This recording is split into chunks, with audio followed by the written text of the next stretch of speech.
I was standing in my driveway on a freezing February morning in Boulder, Colorado, watching steam rise from my heated sidewalk, when I saw my neighbor Patricia Quinlan from the HOA marching toward me with her phone out like she was about to perform a citizen's arrest. The heated sidewalk had been my pride and joy since I installed it last autumn. Living at the base of the Flatirons meant brutal winters, and I was tired of chipping ice at 6 in the morning before heading to work. The system cost me $40,000 to install, but it was worth every penny. Electric coils ran beneath the concrete, keeping the entire walkway from my front door to the street completely clear of snow and ice. My neighbors loved it too, especially the elderly couple next door who always gave me a thumbs up when they walked past. Patricia was the HOA president, a 52-year-old woman with that distinctive haircut that seemed to be issued along with the title. You know the one.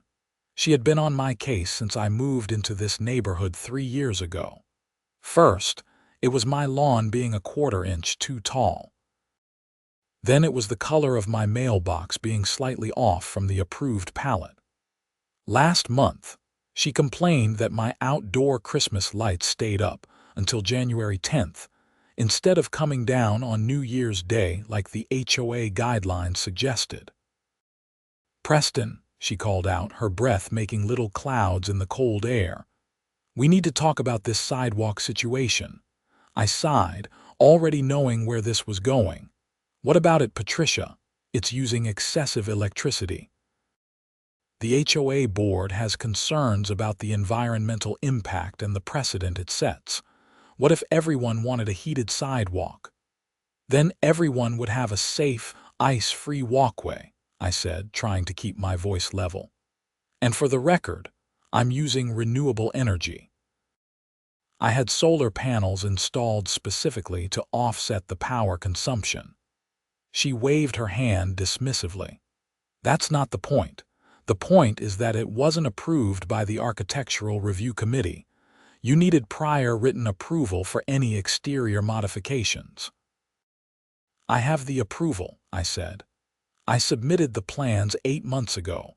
Robert at the committee approved it in writing." Patricia's face turned slightly red. "Robert is no longer on the committee. I'm the new chair and I'm reviewing all previous approvals. This one doesn't meet our updated standards." This was typical Patricia. She had taken over as HOA president 6 months ago and immediately started reversing decisions and creating new rules. The neighborhood had become a minefield of regulations, and she enforced them with the zeal of someone who had finally found their calling in life. "You can't retroactively unapprove something," I said. "That's not how it works." "We'll see about that," she said, turning on her heel and walking back toward her house across the street. I should have known that wouldn't be the end of it. Patricia never let anything go. But I had work to do, so I got in my car and headed to my office in downtown Boulder, where I worked as a software engineer for a tech startup. The next morning, I woke up to find that my heated sidewalk wasn't working. I walked outside in my slippers, immediately regretting it as the cold concrete bit through the thin material. The sidewalk was covered in frost, and when I knelt down to check the control box mounted on the exterior wall of my house, I found it had been unplugged. The plug was designed to fit into a weatherproof outdoor outlet, and it took some effort to disconnect. Someone had deliberately unplugged it. I looked across the street at Patricia's house and saw her Tesla parked in her driveway, plugged into my outlet. My outlet. The one that powered my heated sidewalk. I couldn't believe what I was seeing. I marched across the street, my slippers getting soaked in the snow, and knocked on her door.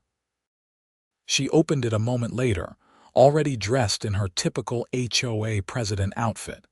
Khaki pants and a polo shirt with the neighborhood association logo embroidered on it. "Did you unplug my heated sidewalk?" I demanded. Your unauthorized heated sidewalk was using community resources, she said calmly. That outlet is on the property line. It's technically community property. It's on my property, I said. I paid the electrician to install it. It's connected to my electrical panel. You unplugged my equipment and plugged in your car. I'll need to see documentation proving the outlet's location, she said. Until then, I'm treating it as a community amenity. And since you've been monopolizing it for your unnecessary heated sidewalk, I think it's only fair that other residents get to use it. I was speechless. The audacity was breathtaking. Unplug your car right now or I'm calling the police. For what? Using a community outlet? I don't think so. She closed the door in my face. I stood there for a moment, trying to process what had just happened. Then I walked back to my house, found the property survey I had gotten when I bought the place, and confirmed what I already knew. The outlet was definitely on my property, a good 3 feet inside my boundary line. I called the non-emergency police line and explained the situation. The dispatcher said they would send an officer out, but it might be a few hours since this was a civil matter rather than an emergency. I plugged my heated sidewalk back in after unplugging Patricia's Tesla, which I knew would set off another confrontation, but I didn't care. This was my property, my electricity, and my equipment. 20 minutes later, Patricia was back at my door, furious. You unplugged my car. I need that charge to get to work. Then charge it at your own house with your own electricity, I said. That's my outlet. I have the property survey right here. She glanced at the paper I held up but didn't take it. This isn't over, Preston. The HOA will be taking action. Looking forward to it, I said, closing the door. The police officer arrived around noon. I showed him the property survey, explained the situation, and he took notes. He went over to talk to Patricia, and I saw them having an animated conversation on her front porch. When he came back, he told me that he had advised her that the outlet was on my property and she couldn't use it without permission. She seems pretty upset, the officer said, a hint of sympathy in his voice. These HOA disputes can get messy. You might want to document everything. I am, I said. Trust me. Over the next week, things escalated. Patricia sent me a formal letter from the HOA demanding that I remove the heated sidewalk within 30 days or face daily fines of $200. The letter claimed that the installation violated multiple HOA covenants, including ones about exterior modifications, electrical usage, and aesthetic consistency.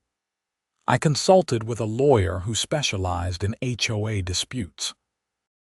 Her name was Sarah Mitchell, and she had an office in Boulder with a wall full of certifications and awards for cases she had won against overreaching homeowners associations.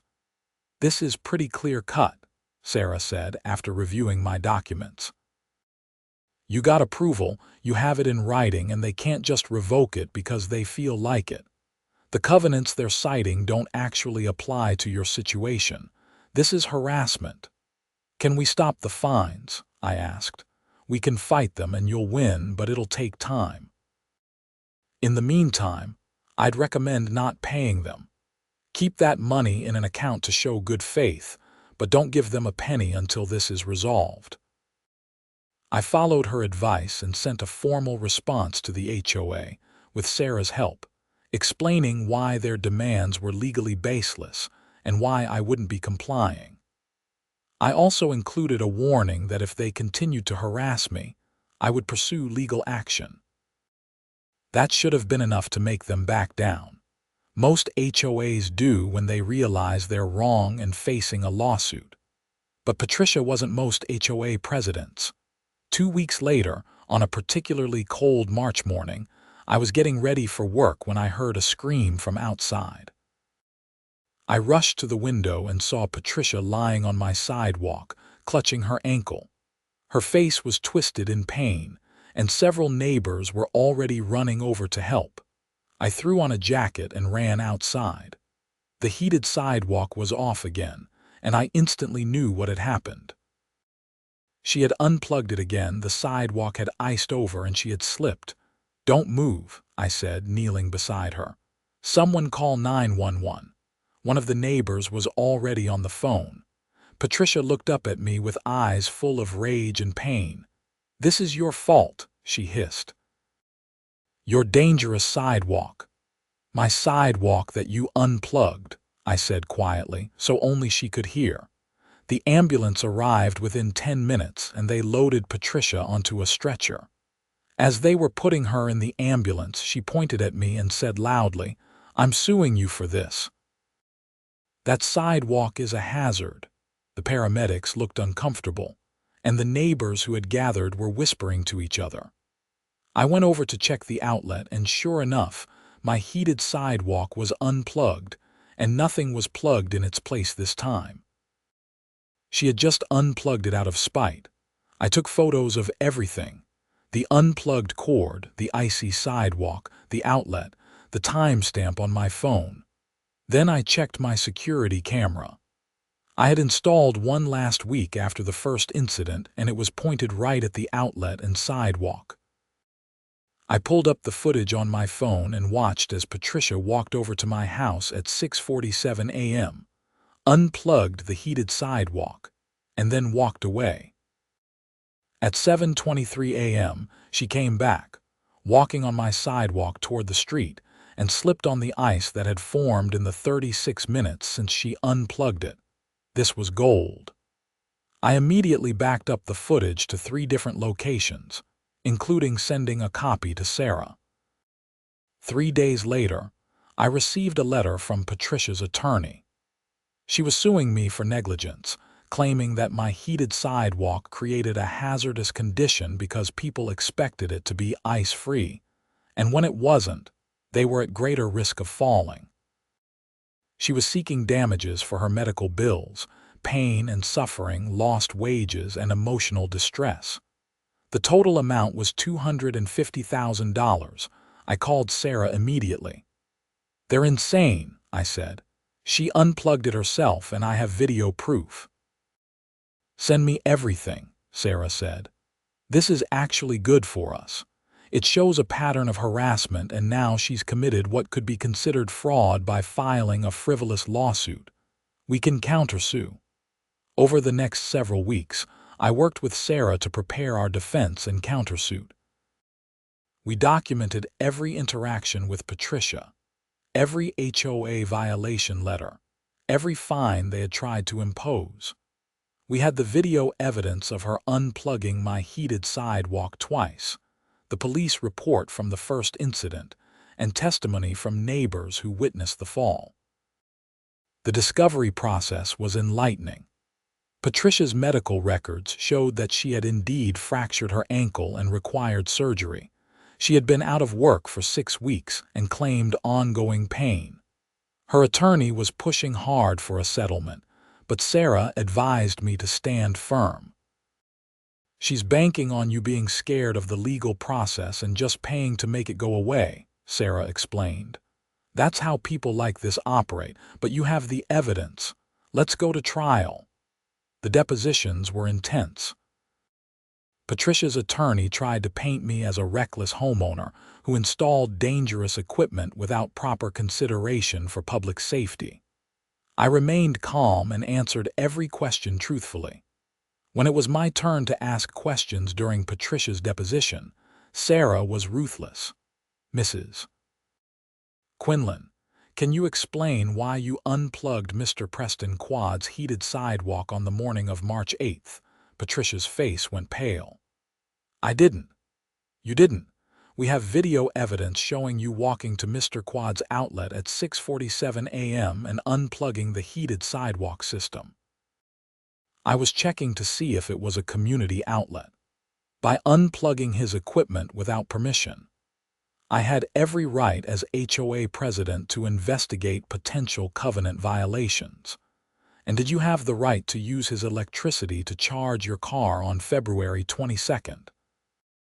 That outlet is on community property. Mr. Quad has a property survey showing the outlet is on his land, and a police officer confirmed this. Were you aware of that? The questions went on, and Patricia's story kept changing. Her attorney looked increasingly uncomfortable.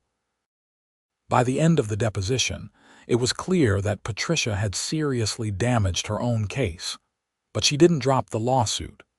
Instead, the HOA doubled down.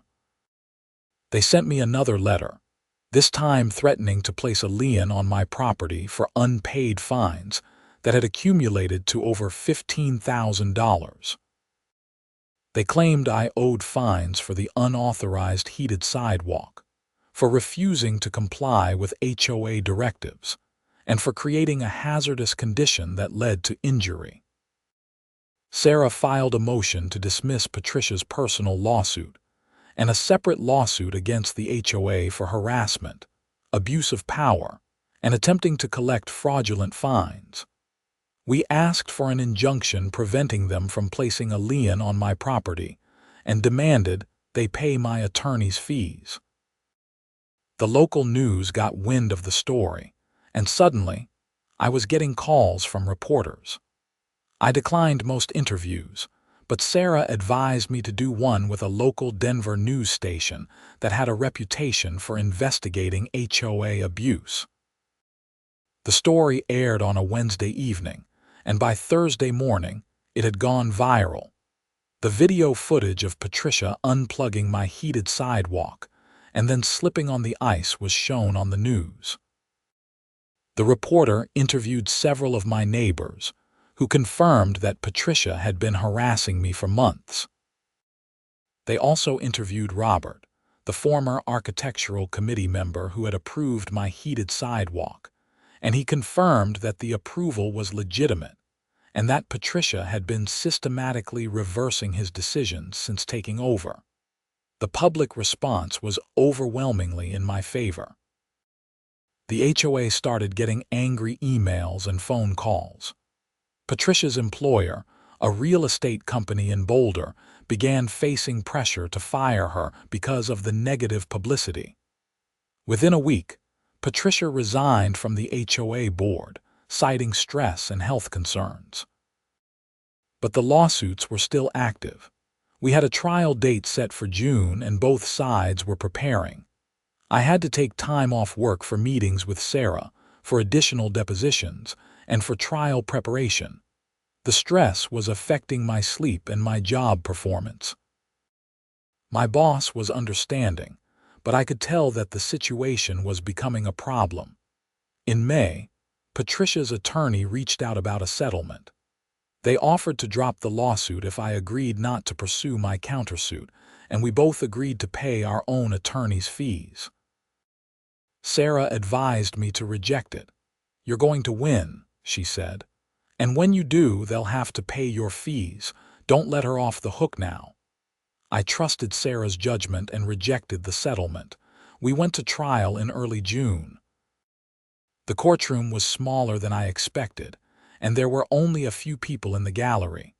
Some neighbors, a couple of reporters, and Patricia's husband, who looked like he wanted to be anywhere else. Patricia sat at the plaintiff's table with her attorney, wearing a conservative dress and minimal makeup, clearly trying to present herself as a sympathetic victim. The trial lasted 3 days. Patricia's attorney called her to the stand first, and she testified about the fall, her injuries, her pain, and how my heated sidewalk created a false sense of security that led to her accident. She cried at one point, talking about how she couldn't sleep because of the pain and how it had affected her marriage and her career. Then it was Sarah's turn to cross-examine. "Mrs. Quinlan, you testified that you were walking on Mr. Quad's sidewalk on the morning of March 8th. Why were you on his property?" "I was walking to my car. His sidewalk leads to the street." "But your house is directly across the street. You would have no reason to use his sidewalk to get to your car unless you were specifically going to his property. Isn't that correct?" Patricia hesitated. I sometimes walk around the neighborhood in the morning. At 7:23 a.m. on a workday in freezing temperatures, you decided to take a walk that happened to cross Mr. Quade's sidewalk. Yes. And earlier that morning, at 6:47 a.m., you were also on Mr. Quade's property. Do you remember that? I don't recall. Sarah played the video on a screen visible to the jury.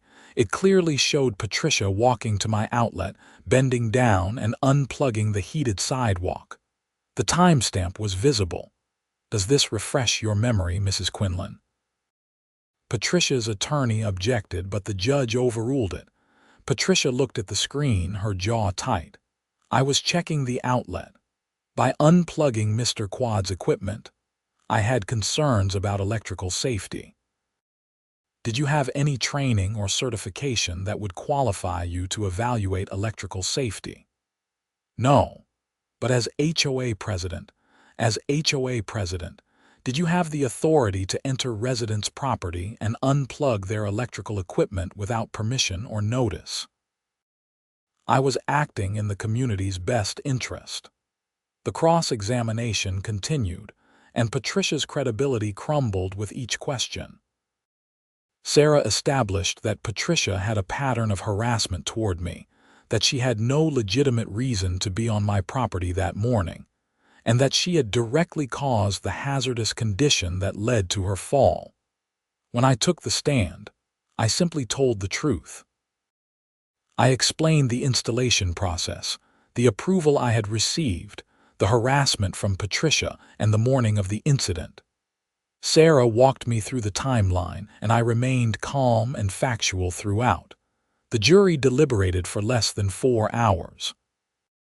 They found in my favor on all counts, determining that Patricia's lawsuit was frivolous and that she had been trespassing on my property when she fell. They awarded me nothing in damages because I hadn't asked for compensatory damages, only dismissal of her claims and attorney's fees. The judge ordered Patricia to pay my attorney's fees, which totaled $48,000. He also issued a written opinion that was scathing in its criticism of Patricia's actions, noting that she had abused her position as HOA president and had filed a lawsuit in bad faith. But we weren't done yet. The following week, we had a hearing on my lawsuit against the HOA. The new HOA board, which had been elected in an emergency meeting after Patricia's resignation, tried to settle immediately. They offered to rescind all fines, pay my attorney's fees, and issue a formal apology. Sarah negotiated a better deal.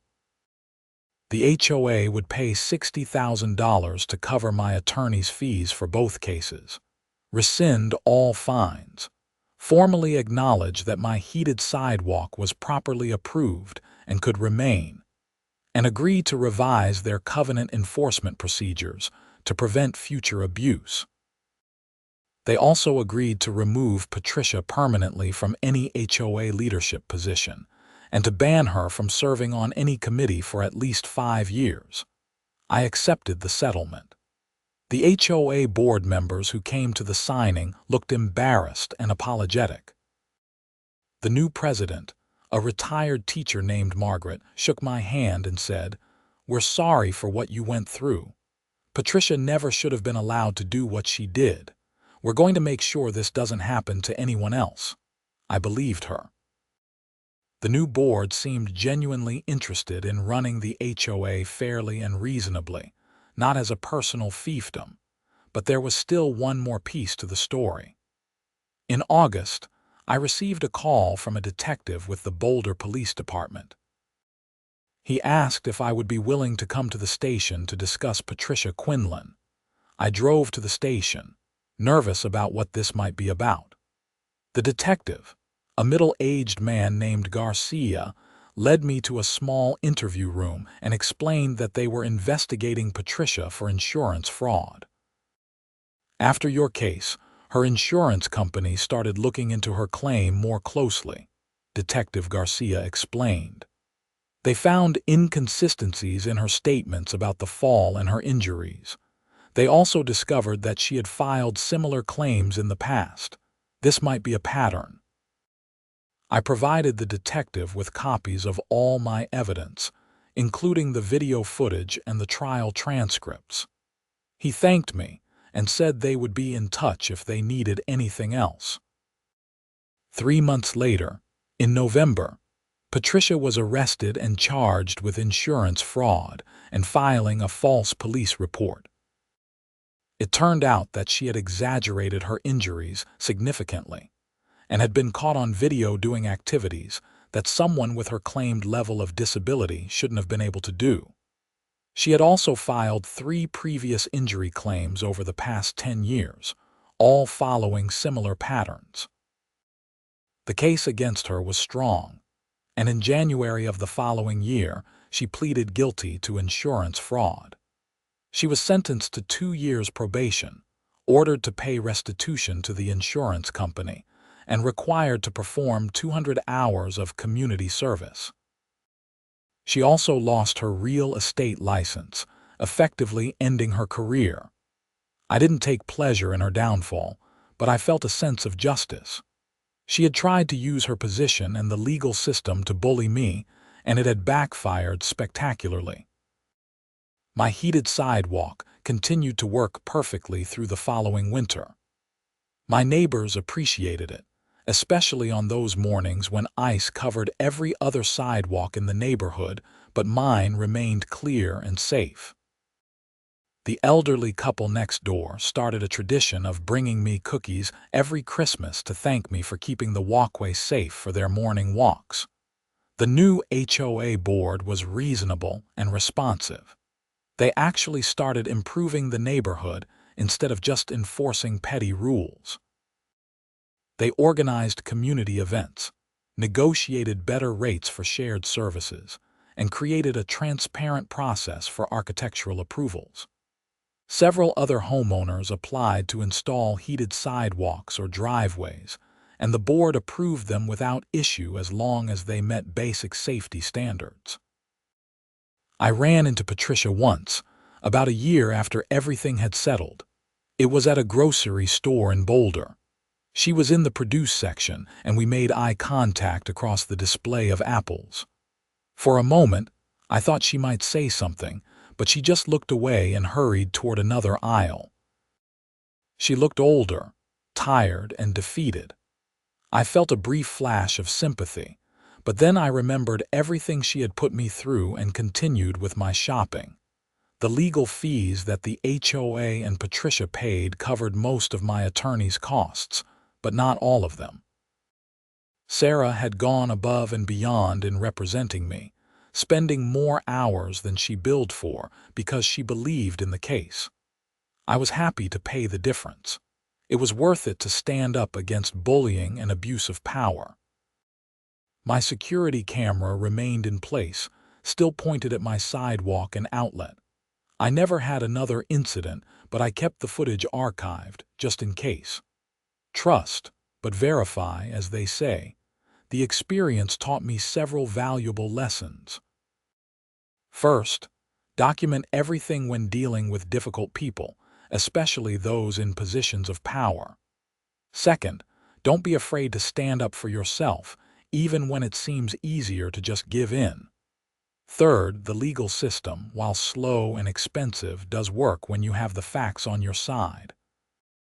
It also taught me about the importance of community. My neighbors supported me throughout the ordeal, providing witness statements, moral support, and in one case, homemade lasagna when I was too stressed to cook. The neighborhood became stronger after Patricia left, united by the shared experience of watching her abuse of power get checked. I thought about writing a book about the experience, or at least a blog post, but ultimately decided against it. The news coverage had been more than enough publicity, and I valued my privacy. Besides, I was ready to move on with my life. Work improved once the legal drama was over. I got a promotion to senior software engineer, partly because my boss appreciated how I had handled the stress while still maintaining my job performance. The raise helped replenish my savings after the legal expenses. I started dating someone I met through a mutual friend, a woman named Christine Waters who worked as a veterinarian in Boulder. When I told her about the HOA saga on our third date, she laughed and said, "I read about that. You're the heated sidewalk guy." It was embarrassing, but also kind of funny in retrospect. Christine and I got serious pretty quickly. She moved in with me after about a year of dating, and she loved the heated sidewalk as much as I did. On snowy mornings, we would stand at the window with our coffee, watching the snow melt as soon as it touched the warm concrete. The neighborhood continued to improve under the new HOA leadership. Property values went up, not because of aggressive enforcement of petty rules, but because people actually wanted to live in a community that was well managed and reasonable. Several homes sold that year, and the new families who moved in were welcomed warmly instead of being greeted with violation notices. I eventually became friendly with Margaret, the new HOA president. She was everything Patricia wasn't: reasonable, collaborative, and actually interested in making the neighborhood better for everyone. She asked my advice on various issues, and I was happy to help, though I made it clear I had no interest in joining the board myself. I had had enough of HOA politics to last a lifetime. One funny incident happened about 18 months after the trial. A new family moved in down the street, and the father came to talk to me about installing a heated driveway. He had heard about my sidewalk and wanted advice on contractors and the approval process. "Just make sure you get everything in writing," I told him, "and keep copies of all your approvals in multiple places." He looked confused. "Why? The HOA seems pretty reasonable." "It is now," I said. "But you never know when that might change. Protect yourself." He thanked me and went through the proper channels. His heated driveway was approved within 2 weeks, and he sent me a thank you card after the installation was complete. It felt good to know that my experience had paved the way for others to improve their properties without fear of arbitrary enforcement. Christine and I got engaged in the spring. I proposed on a hike in the Flatirons, at a spot overlooking Boulder. She said yes, and we started planning a wedding for the following autumn. We decided to stay in my house, which had become our home. The neighborhood felt right, and despite everything that had happened, I loved living there. The wedding was beautiful. We held it at a venue in Boulder with a view of the mountains. Many of my neighbors came, including Margaret and several other members of the HOA board. It was a celebration not just of Christine and me, but of the community that had supported me through a difficult time. During the reception, Margaret gave a toast that surprised me. She talked about how the neighborhood had been transformed over the past 2 years, how it had gone from a place of fear and petty enforcement to a real community where people looked out for each other. She credited my stand against Patricia as the catalyst for that change. "Preston could have just paid the fines and removed his heated sidewalk," Margaret said. "It would have been easier. But he stood up for what was right, and in doing so, he showed all of us that we didn't have to accept abuse from people in power. This neighborhood is better because he refused to back down." I was embarrassed by the attention, but also proud. It had been a difficult fight, but it was worth it. Christine and I settled into married life.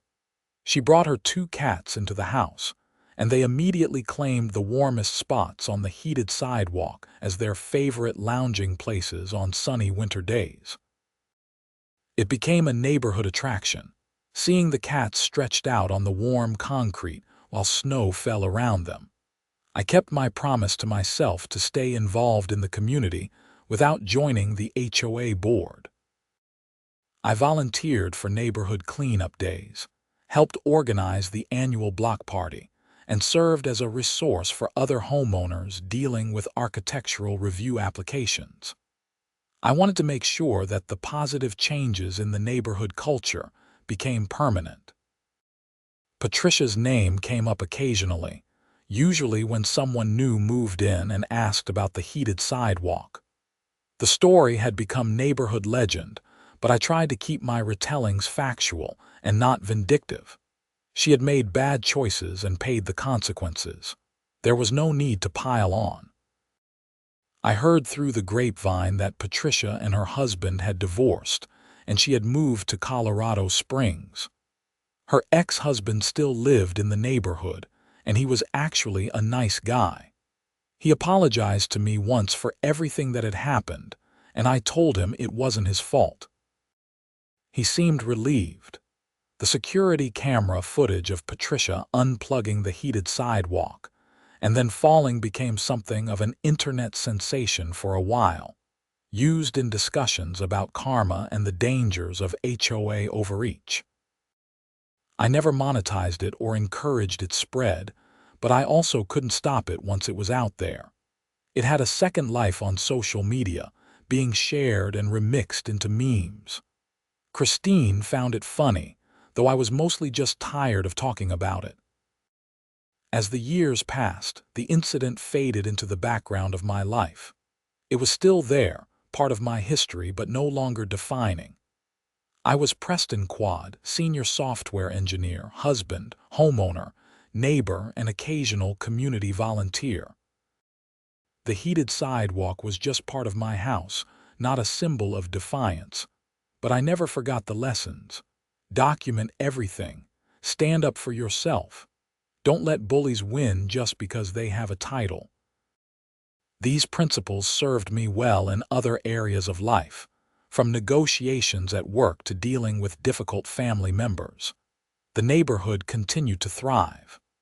More families moved in, property values kept rising, and the HOA remained reasonable and responsive. Margaret served as president for 3 years before passing the torch to another responsible community member. The cycle of good governance continued. Christine and I talked about starting a family. The neighborhood seemed like a great place to raise kids, with good schools and friendly neighbors. The heated sidewalk would be a safety feature when we had children learning to walk on icy mornings. Life was good. One morning, about 4 years after the trial, I was having coffee on my front porch when a car pulled up. A woman got out, looking uncertain. She was probably in her early 30s with a worried expression. "Are you Preston Quade?" she asked. "I am," I said, standing up. "I'm sorry to bother you, but I just bought a house in a neighborhood in Louisville, and the HOA is giving me problems. Someone told me you might be able to help, or at least give me advice." I invited her to sit down, and she told me her story. It was depressingly familiar.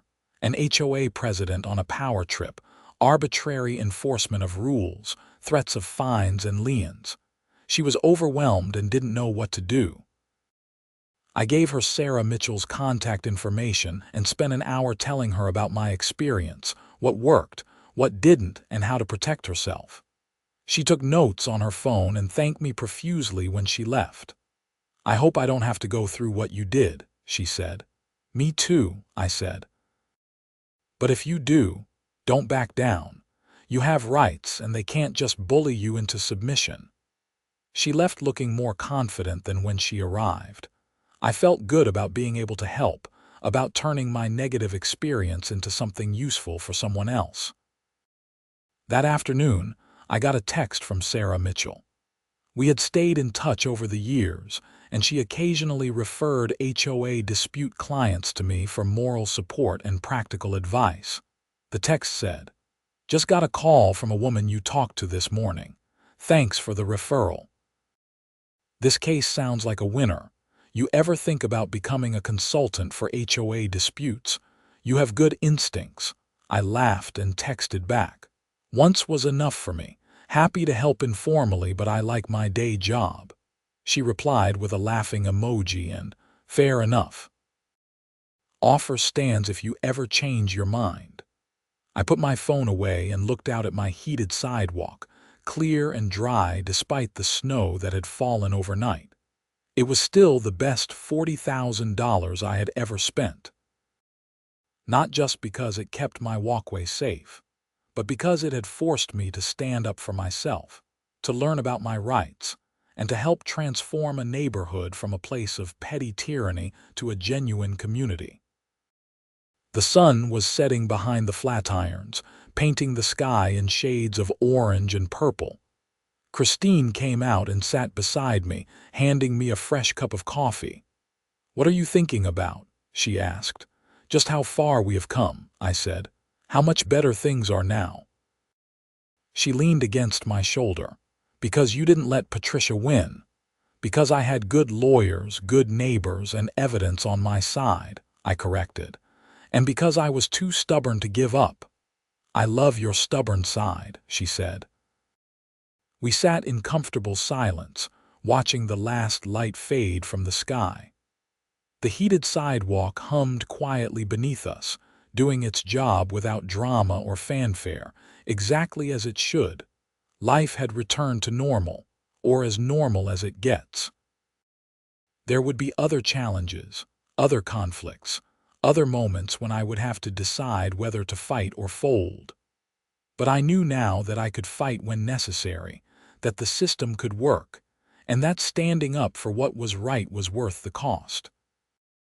The neighborhood was quiet that evening, peaceful in the way that only a true community can be. Lights were on in houses up and down the street, families having dinner, living their lives, secure in the knowledge that they lived in a place where reason prevailed over pettiness. My heated sidewalk continued to melt snow, my house continued to be my home, and life continued to move forward. The HOA drama was behind me, a story to tell at dinner parties, a lesson learned and applied. Patricia was gone, her brief reign of petty tyranny ended, her attempt to bully me resulting in her own downfall. Justice had been served, not through revenge or vindictiveness, but through documentation, legal process, and the simple truth. Sometimes the system works. Sometimes standing up to bullies pays off.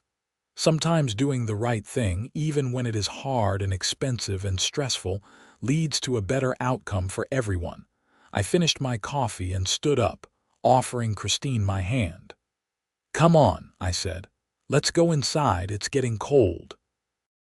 She took my hand and stood, and we walked across the heated sidewalk together, warm and safe, heading home.